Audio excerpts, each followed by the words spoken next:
Morning. Good morning. Good morning. Natural disasters can strike at any time, and it's important for families to have a plan in place to keep all their loved ones safe, including their pets. Thousands of pets have been lost, abandoned, or left behind in the wake of natural disasters. Joining us now for National Animal Disaster Preparedness Day is Dr. Ellen. Lowery, Hills Pet Nutrition, and Rich Anderson, Peggy Adams Animal Rescue League.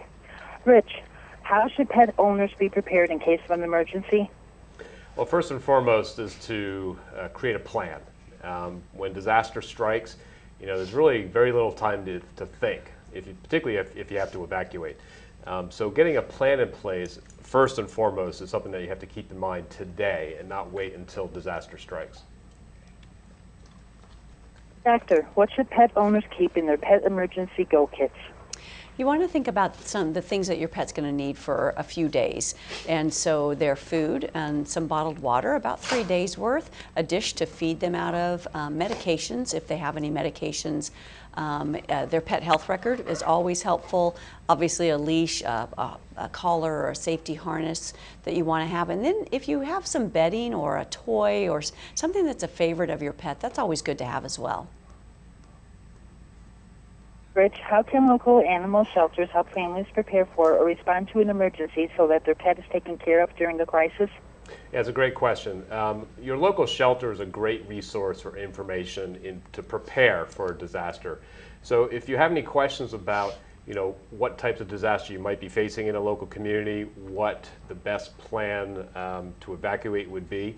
Also, a local shelter can be a really great resource to identify pet-friendly hotels and shelters in the area in case you do have to evacuate with your animal. Doctor, what should pet owners do if they become separated from their pets during a natural disaster? Yeah, unfortunately, sometimes because of the emergency situation, pet parents do get separated from their pets. So one of the first things to do when you're preparing is know where your pet likes to hide. Because sometimes as you're preparing to get out of the home, your pet might go and seek shelter or hide. So have that in mind. If you do have to leave your home without your pet, or if an emergency strikes and you're forced to evacuate, make sure you have a picture of your pet with you.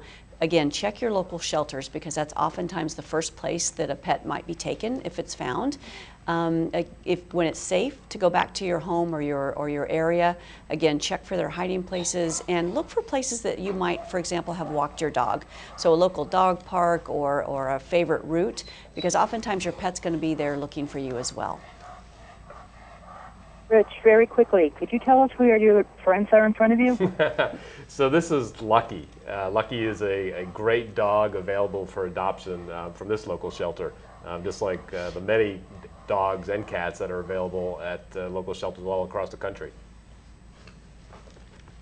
Where can we go for more information? For more information, please go to hillspet.com/petprepared.